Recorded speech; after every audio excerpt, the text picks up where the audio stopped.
মানুষ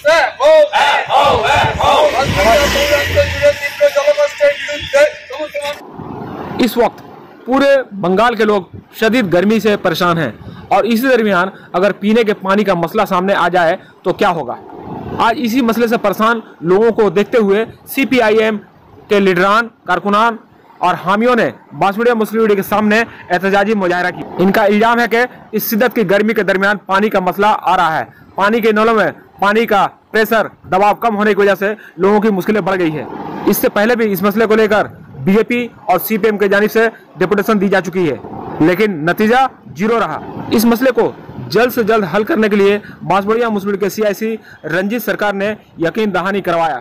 अब देखना है कि लोगों को इस पानी की किल्लत से राहत मिलती है या मसला जूं का त्यों रहेगा। इस मसले को लेकर क्या कहते हैं CPM के लीडरान। बांसবাড়িয়া পৌর এলাকা জুড়ে পানীয় জলের তীব্র সংকট চলছে।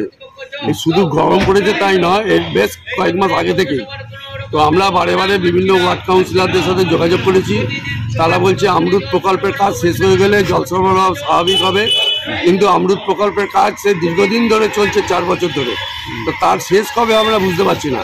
তো অমৃত প্রকল্প তো বহু কোটি টাকা ব্যয়ের একটা প্রজেক্ট, সেই প্রজেক্টকে যাতে মানুষের কাজে লাগানো যায় তার জন্যই তো সরকার টাকা খরচা করছে, কিন্তু বাঁশবেড়িয়া পৌরসভা সে সম্পর্কে আমার মনে হয় উদাসীনতা অভিনয় করছে। কাজ শুরু হয়েছিল, শুরু হওয়ার পরে যখন পৌরবোর্ড ক্ষমতা হস্তান্তরিত হয়, বর্তমান চেয়ারম্যান পূর্ববর্তী চেয়ারম্যানের বিরুদ্ধে মামলা করেছিল যে দুর্নীতি হয়েছে, 17 কোটি টাকা না কত কোটি টাকার দুর্নীতির মামলা। কিন্তু সেই দুর্নীতি কোথায় গিয়ে আজকে দাঁড়িয়ে আছে, তার যে বিচার প্রক্রিয়া কী হচ্ছে আমরা জানি না। তো আমরা চাই যে জল সরবরাহ সুনিশ্চিত করা। তীব্র গরমে মানুষের এমনি কষ্ট, জল না পেলে আরও কষ্ট। ওয়ার্ডে তো অমৃত প্রকল্পে জল খুলে দেওয়া হয়েছে, চালু হয়েছে, খুলে দেওয়া আছে, তার কোনো পরিকল্পনাবিহীন। কখনো বলছে 1 মাস লাগবে, কখনো বলছে 2 মাস লাগবে। যাই হোক, আমরা আজকে বিক্ষোভ দেখাচ্ছি। কি নাম আপনার? আমার নাম শৈলেন বিশ্বাস। প্রত্যেক বছরই আমাদের এই গরমে জলের লেয়ারটা নিচে নেমে যায়, এই কারণে এই সময় একটু জলের সমস্যা হয়।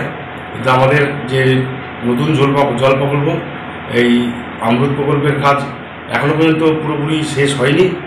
এখনও পর্যন্ত আমাদের কাজটা চলছে, আর আশা করছি কিছু কিছু জায়গায় হয়তো সমস্যা আছে, আশা করছি 2-1 দিনের মধ্যে এগুলো মিলে যাবে।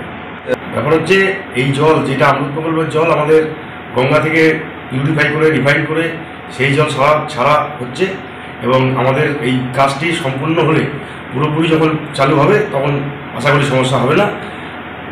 আর আমাদের এই গরমটা একটুখানি বৃষ্টি হলে জলের লেয়ারটা যদি একটু উঠে যায়, মোটামুটি আমাদের জলের সমস্যা মিটে যাবে। রঞ্জিত সরকার।